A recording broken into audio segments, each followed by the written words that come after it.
Hello everyone. Today we are going to see Introduction to Folk Literature of 3rd BA English 5th semester. So first we are going to see about the definition, origin and development. Next the characteristics of folk literature.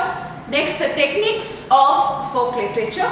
Next the myth, legend, ballads, folk songs, folk drama, folk music, folk arts, proverbs and riddles. So first, when we see about the definition is passed through generations. So folk literature is passed through generations and it is with an anonymous author. So it is deep rooted in the customs and traditions and beliefs of folk literature. Next, the characteristics of folk literature. The characteristics mainly focus on its morality. Despite of certain borderline cases, the folk literature falls with direct contrast of written literature. Written literature might be in the form of books and manuscripts, and it can be preserved exactly as the author or as the others believe it to be. But during the time span, it can be shaped according to the thoughts, emotions and the fine nuances that can be experienced with regard to time and distance. But this is not possible in folk literature. Folk literature mainly focuses on the songs, the listening and the stories that is evolved with singing, that's depending upon the existence of a living culture to carry on with tradition. Next, we are going to see about the techniques of folk literature. So for repetition, we have memory and rhythm. For formulaic expressions, there are standard openings and closings. Then for symbolisms, we have animals, colors, and then nature. Next, the last we have the allegory and personification. You could see here why the sun and the moon lived in the sky. This is an ancient mythical story. It gives a truth about this myth, why the sun and the moon live in the sky. It's a very short story, like the sun and the water seem to be very close friends. The sun always visits the water's house, but the water does not revisit sun's house. Why? Because the water feels that it needs a very big house, because it's not just one body. It has all its oceans, rivers, seas and so many of its branches. So the sun cannot provide a very big house. Yet the sun says this information to his wife Moon, and both of them really work hard to build a beautiful house. And in that house, this water finally agrees to enter the house, and it was shocked to see such a big house. But since the water is outpouring with all its aquariums, its aquarium animals and the oceans and seas, the sun cannot resist. Okay, even then he wants the water to live in its house, and it just forced to live above the roof and up in the sky. And that is why the sun and the moon are in the sky. Next, we are going to see about the various forms, that is the folk music, folk drama, folk tales. Folk tales are based on the moral lessons and entertainments. Then proverbs like stitch in time saves nine. And then the riddles, which is in poetic form for entertainment and education.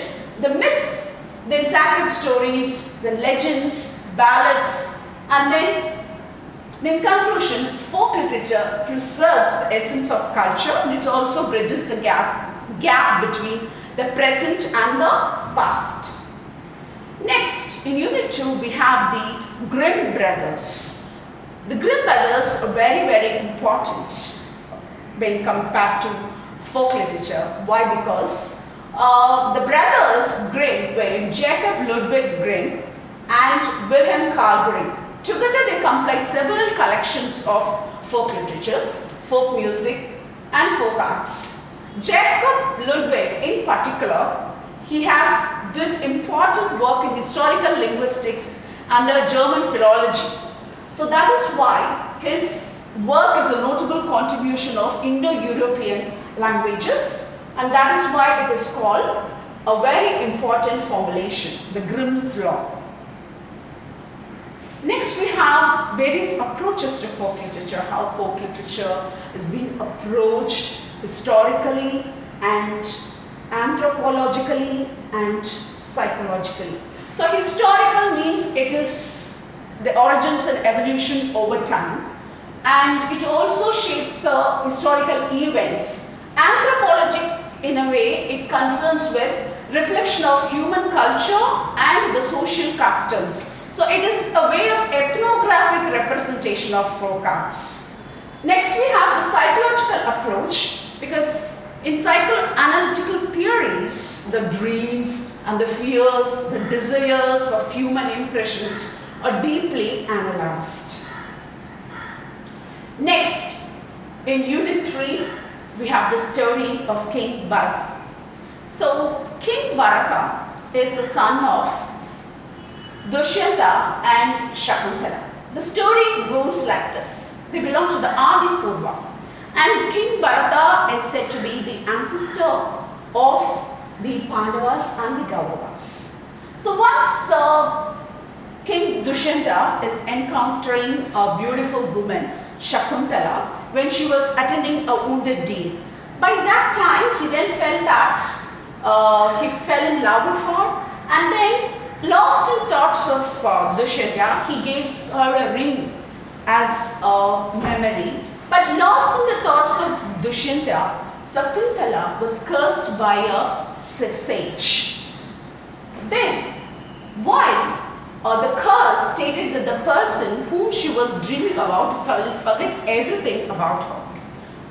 This happened like she had the only token of love is that her ring. That ring was, she left it by the river, and the ring was stolen by a fish. The same fish was consumed by one of the courtsmen, and the wife surrenders this ring to the king Dushyanta. Dushyanta, after seeing the king, he remembers all about Shakuntala, and immediately he wants to meet her. On his way to the forest, he meets a young boy who is just opening the mouth of the lion and seeing the teeth and counting the teeth of the lion. He was astonished by the braveness of the small boy, and he inquired who he was. And the boy said he was King Bharata, the son of Dushyanta. So Dushyanta was astonished, and he was so proud that he had a wonderful son, and the whole family was united. So young Bharata conquered the entire subcontinent, and that land is called the Bharatavarsha. So now it is called the land of Bharata. It actually responds to the Vishnu Purana 12. He expanded the territories of the Purus, and his power directly extended from North India to South India, and the southernmost region is the Kumari region. Now it is known as Kanyakumari, Yaksha's stronghold. King Bharata was an unconventional ruler. He is a justified ruler. He doesn't seek his sons for his as his heredity, but he wants to select the accountable person to rule his province. That is how he updated democracy in that century itself. So Unit 4, we are going to see the poem La Bella Danson's Mercy by John Keats. The poem goes like this. Oh, what can ail the knight at arms, alone and palely loitering, the sedges withered from the lake and birds no sing. So the time period of the poem is the late autumn, and the narrator is questioning the knight. So it's a late autumn, even the squirrels have built their nest, and why is he having such a mourning face? Oh, what can ail the knight at arms, so haggard and so woe-begone? The squirrel's granary is full in the harvest, and when the harvest is done, so why he is so uncompromising? What is wrong with him? So, here I see a lily on thy brow with anguish moist and fever dew, and on thy cheeks a fading rose fast withereth too. So she sees a very fading eyebrows, and the narrator wants to know what is the reason for it. So only in the fourth stanza the knight speaks. He says that he met a lady in the meadows. She was very beautiful, she had a long hair, but her eyes were white. And I made a garland for her head and bracelets. So the knight was exuberantly in love with that girl, and he made garlands and bracelets with the help of the leaves and stems. He was making so much of love to him, and she also had a sweet moan. And when she sat on her pacing steed, he was just looking her. She surrendered himself to her in her beauty. He was drenched in her beauty. And she found me roots of relish sweet of honey, wild and manna dew. This manna dew has a specific connotation to the Jewish food, which is heavenly. So even that kind of relish sweet and honey wild she was feeding to the knight. And as sure in language strong she said, I love thee true. So blindly he believed the lady.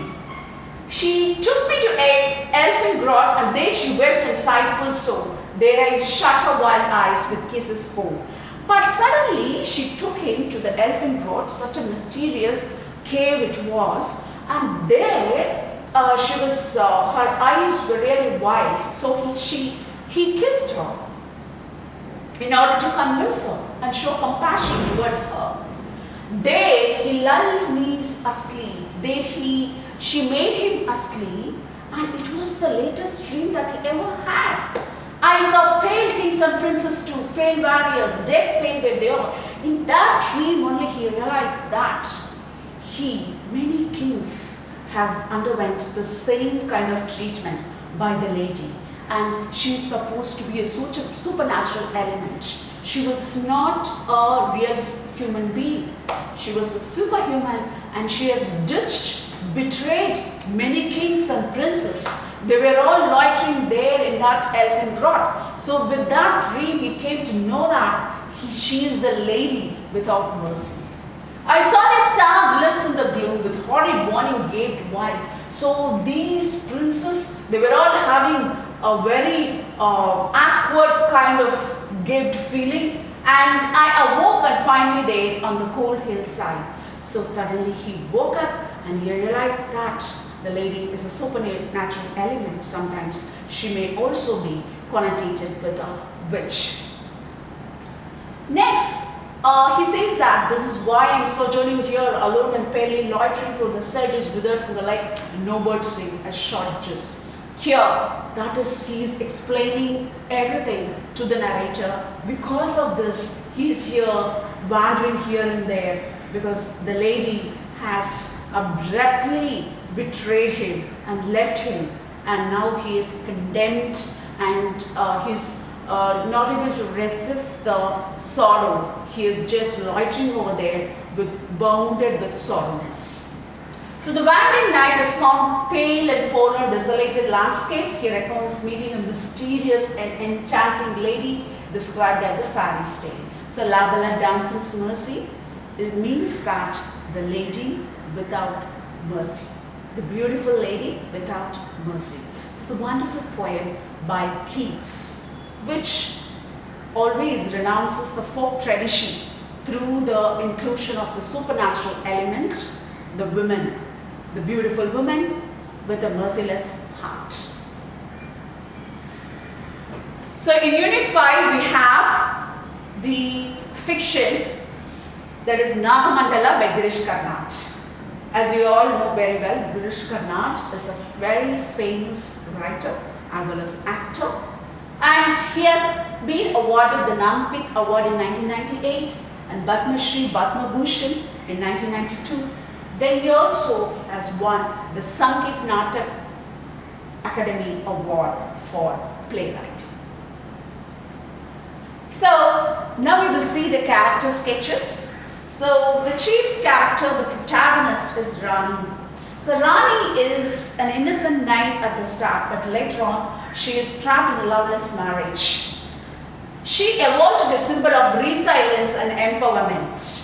So why it is resilience in the sense she is very patient. Even though she's been trapped into a marriage, in a loveless marriage, the husband, who is very rigid and he doesn't show any love towards her. So he locks her into the house and he leaves to reside with a concubine. But Rani is so resilient, she suffers all this, and because the struggles of women in patriarchal societies has been established very well in this play. Next, we have the character Apana. He's very cold, neglectful and emotionally distant.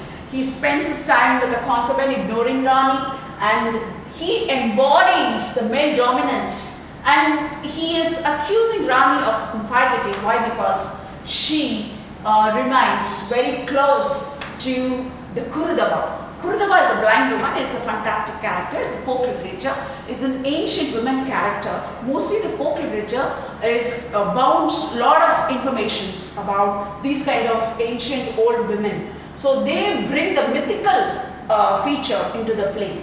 So she is giving all this magical roots because she wants to save, because she is a woman of solidarity, she wants to save this young girl, Rani, from the clutches of this beastful husband. So in her actions unintentionally leads to Rani's mystical romance with the Naga.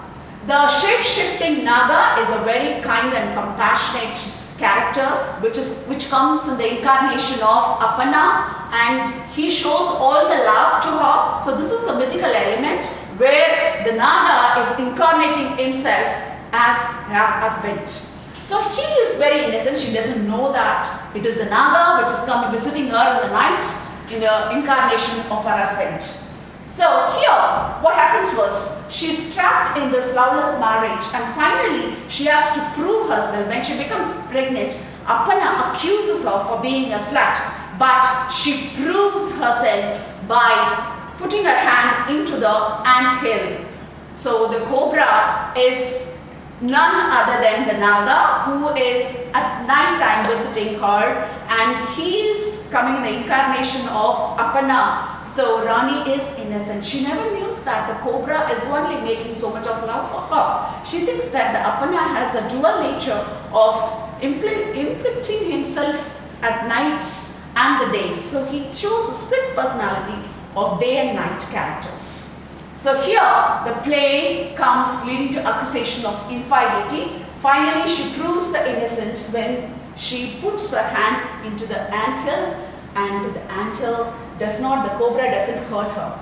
So now the whole village is praising her and applauding her to be the goddess. So this way Girish Karnad has ended its story, and this story has a lot of mythical elements, and the story plot is becoming very interesting because it is having a lot of themes of feminism under the patriarchal society, and also it is giving the mythical element of folk literature incorporated beautifully in the plot summary.